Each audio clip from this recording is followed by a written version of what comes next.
नमस्ते दोस्तों। कम्युनिकेशन दो या अधिक लोगों के बीच जानकारी, विचार या भावनाओं का सफल हस्तांतरण या साझा करना होता है, जो एक माध्यम का उपयोग करके एक स्थान से दूसरे स्थान तक पहुंचता है। अब आइए विभिन्न प्रकारों पर चर्चा करते हैं। पहला प्रकार है मौखिक कम्युनिकेशन। यह कम्युनिकेशन का सबसे सामान्य प्रकार है, जिसमें संदेश को व्यक्त करने के लिए भाषा और शब्दों का उपयोग किया जाता है। मौखिक कम्युनिकेशन को 4 श्रेणियों में बांटा जा सकता है। आत्म-संवाद, इंट्रापर्सोनल कम्युनिकेशन। यह हमारे भीतर आत्मविश्लेषण, सोच, विचार और आत्म-जागरूकता के माध्यम से होता है। इसमें अकेले बात करना, आत्मविश्लेषण और आत्म-मूल्यांकन शामिल होते हैं। अंतर्वैयक्तिक कम्युनिकेशन, इंटरपर्सोनल कम्युनिकेशन। यह सीधे दो व्यक्तियों के बीच होता है, चाहे वह किसी तकनीकी उपकरण का उपयोग किए बिना हो या ऑनलाइन माध्यम से हो। इसमें आमने-सामने की बातचीत, ऑनलाइन कम्युनिकेशन, टेलीफोनिक बातचीत आदि शामिल होते हैं। मौखिक कम्युनिकेशन, ओरल कम्युनिकेशन। इसमें बोले गए शब्द, आवाज और ध्वनि का उपयोग करके संदेश साझा किया जाता है। सार्वजनिक कम्युनिकेशन, पब्लिक कम्युनिकेशन। इस प्रकार के कम्युनिकेशन में एक प्रेषक एक बड़े समूह या दर्शकों को संदेश भेजता है, चाहे वह आमने-सामने हो या तकनीकी उपकरण जैसे रेडियो, टेलीविजन आदि के माध्यम से। सार्वजनिक कम्युनिकेशन में प्रतिक्रिया प्राप्त करने के मौके सीमित होते हैं। मौखिक कम्युनिकेशन के कुछ उदाहरण हैं: आमने-सामने बातचीत, भाषण देना, टेलीफोन पर बात करना, वॉइस नोट भेजना, साक्षात्कार लेना और कार्यस्थल पर समूह चर्चा। लाभ: यह समय, पैसे और ऊर्जा की बचत करता है। विधि की स्पष्टता के कारण भ्रम की संभावनाएं कम होती हैं। मौखिक कम्युनिकेशन में जानकारी आसानी से समझी आती है, क्योंकि संदेह तुरंत दूर हो जाते हैं। संदेश देने के बाद तुरंत प्रतिक्रिया मिलती है। यह विश्व स्तर पर अन्य कम्युनिकेशन प्रकारों की तुलना में अधिक विश्वसनीय माना जाता है। हानियां: यदि प्राप्तकर्ता प्रेषक की भाषा से परिचित नहीं है, तो कम्युनिकेशन संभव नहीं होता। लंबे संदेश के लिए यह उपयुक्त नहीं है। मौखिक संदेशों में कई बार अप्रासंगिक और अनावश्यक जानकारी शामिल हो सकती है। संदेश भेजने के बाद कोई सुधार या सुधार की जगह नहीं होती। दूसरा प्रकार है गैर मौखिक कम्युनिकेशन।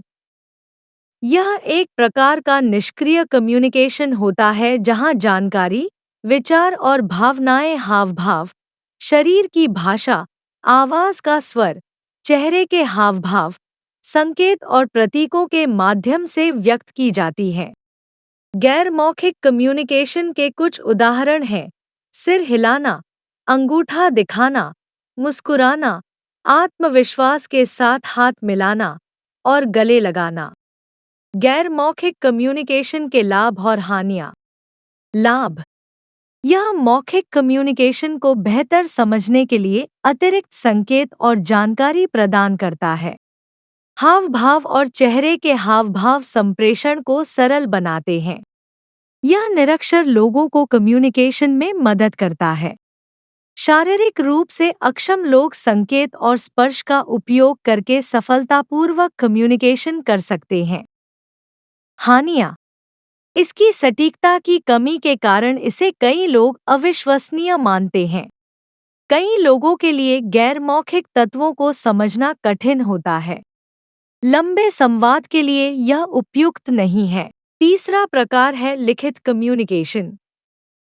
इसमें जानकारी, प्रतीक और शब्दों के माध्यम से संदेश का आदान-प्रदान किया जाता है।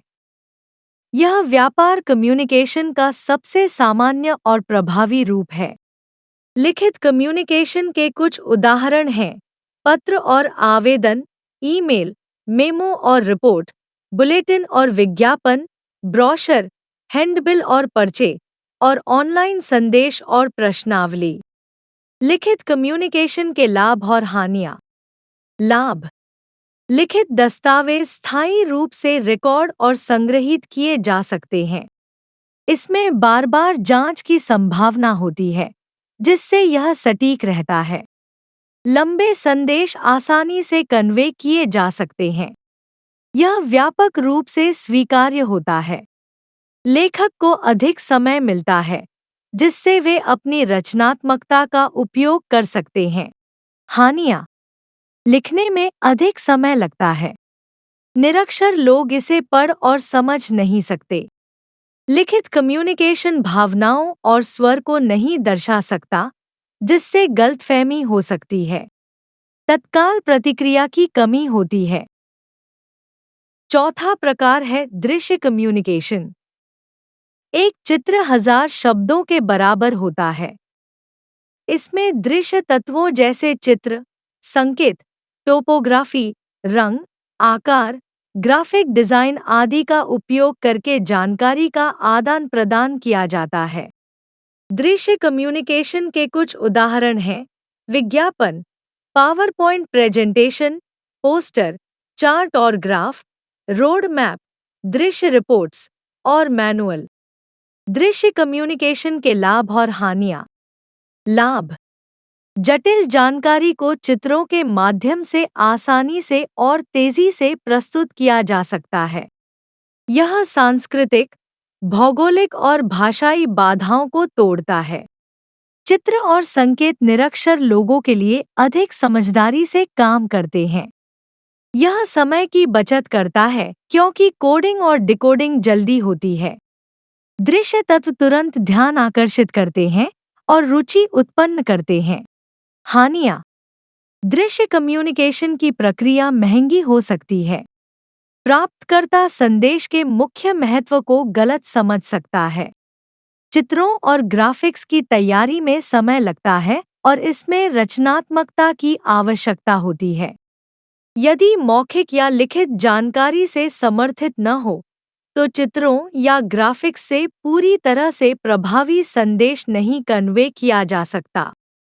पांचवा प्रकार है सुनने का कम्युनिकेशन।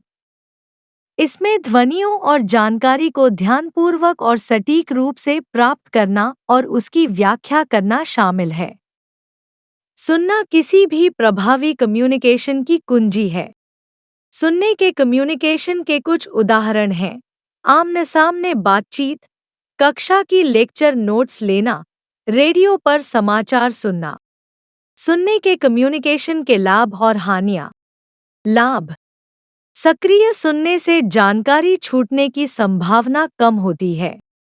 ध्यानपूर्वक सुनने से बेहतर समझ मिलती है, जिससे भ्रम और संभावित विवादों से बचा जा सकता है।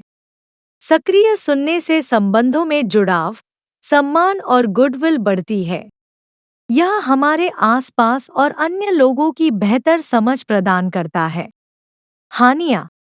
इसमें बहुत समय और ऊर्जा लगती है।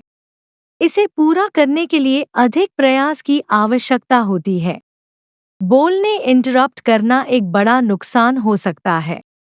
सभी लोग अच्छे से नहीं सुनते, जिससे वे स्पष्ट चित्र प्राप्त नहीं कर पाते। आशा करते हैं कि आपको संचार के प्रकार समझ आए होंगे। धन्यवाद।